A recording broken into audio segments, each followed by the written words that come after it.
Hi, it's Jack here again, and I'm making this video because I got an email a couple of minutes ago from a Doctor Who fan. I'm not going to mention his name, and he said that he was a bit freaked out, basically, by the direction that Stephen Moffat and his team of Doctor Who people are taking in their vision of the series.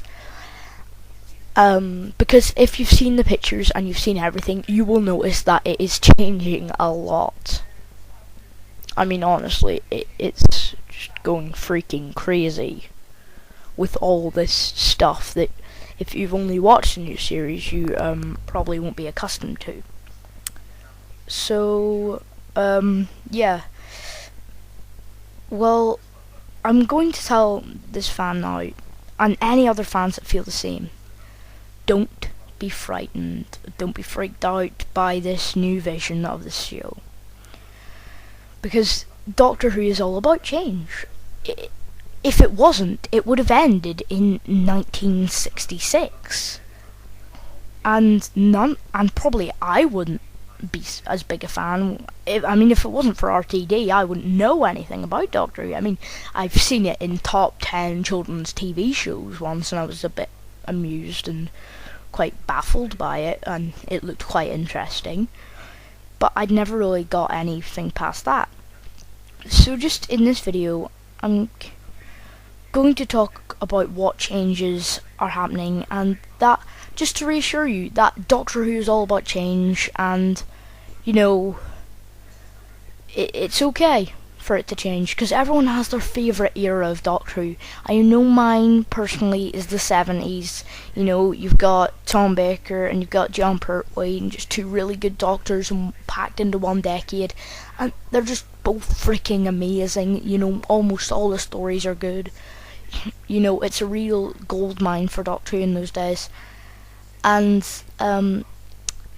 you know, there are a lot of David Tennant fangirls out there who are pissed at Matt Smith for being born. And you know, don't listen to these people. You know, they'll make as many freaking pathetic Bebo groups as possible to convert someone.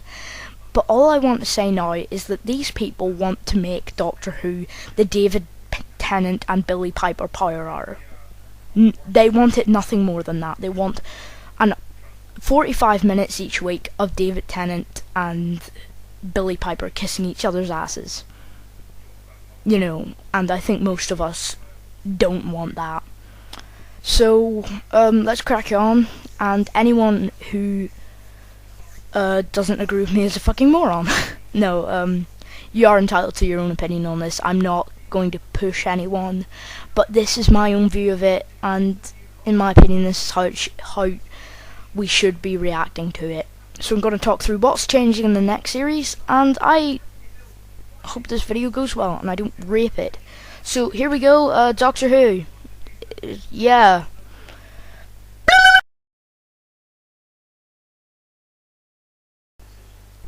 Okay, basically the biggest change that we will exhibit next year will be obviously the change in the actor who plays the Doctor, who is now Matt Smith. And okay, this is the bit where everyone's going. You're saying that Matt Smith shouldn't be Doctor Who because he's not hot, or Matt Smith's costume makes him look like a geography teacher, or any shit like that. And honestly, do you really think William Hartnell was the best looker in the world? I mean, for a man, he's not frigging disgusting looking, but neither is Matt Smith. And you know what?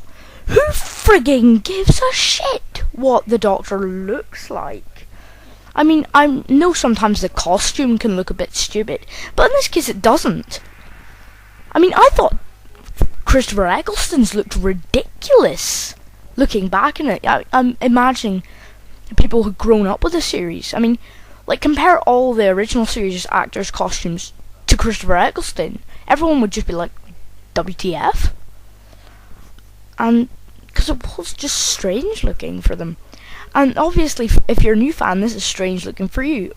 Because the doctor, obviously, he's wearing an overcoat, tweed, he's wearing a shirt, he's wearing rolled up trousers and little boots, and probably the most random thing is a bow tie. And you'll all be like, oh my god, he looks ugly. He looks like a frog that's died. Okay, but IMO, who gives a shit what the doctor looks like? It's about him. You know, I mean, Tom Baker isn't the kind played the doctor as the kind of man you wouldn't want to use a towel afterwards. Quote Charlie Brooker there. But come on, just people are just being ridiculous.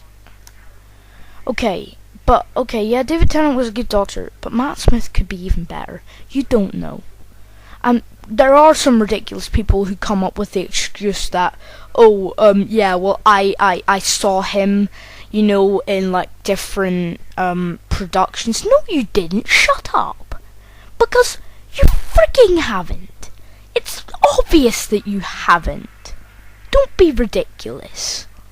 Because I've seen Matt Smith in Party Animals. I watched it on the internet, and I saw him in some of the things with Billy Piper in it. And I saw him in that Moses Jones thing, and he was freaking brilliant. So I don't know what you're talking about there. Okay, so the costume's different and the actor's different. So, big deal. I'm talking about that example of classic doctors and Christopher Eccleston. Fine. Who gives a shit? It's not that bad. I mean, his costume does look a bit eccentric. No, for nowadays. What the frick do you think what's his name Tom Baker looked like? Or what do you think the funny looks that friggin' Colin Baker would have got walking down the street? Walking down Camden Town with Tinchy Strada. Okay, but anyway, that's Matt Smith. So, just any Matt Smith hears, shut up. It's obvious you haven't seen him in other works, because otherwise you would agree that he is an amazing actor. And in all fairness, your views are as stupid as Transformers 2 Revenge of the Fallen. Oh! Michael Bay Ponage! And now on to our next point. Okay. This is my stab at you, Rose fans. New Doctor Who companion. I haven't really got much to say on her, because obviously anyone who's watched the new series has obviously developed the changing companions. But I think now, I hope that we're past the everyone let's come back for a big reunion stage. I hope that the End of Time Part 2 is the last one of these. And, yeah.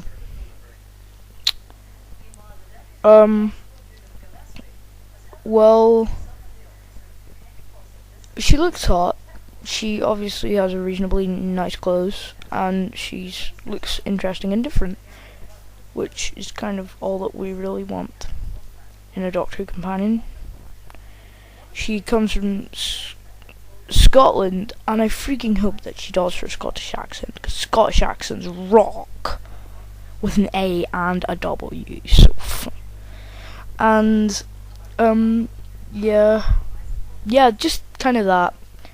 There isn't really anything else I need to discuss about Amy Pond, which, yeah, her name's Amy Pond, which is a bit ridiculous sounding, but I suppose the name Martha Jones sounds kind of cliche.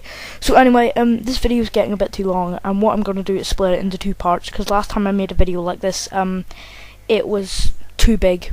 It was over 10 minutes, so, and it's approaching the 10-minute mark, so yeah, I hope you enjoyed this part of the video, and I hope you've gained knowledge from it, and I will see you in part 2, where we'll be discussing some other stuff. Okay, bye.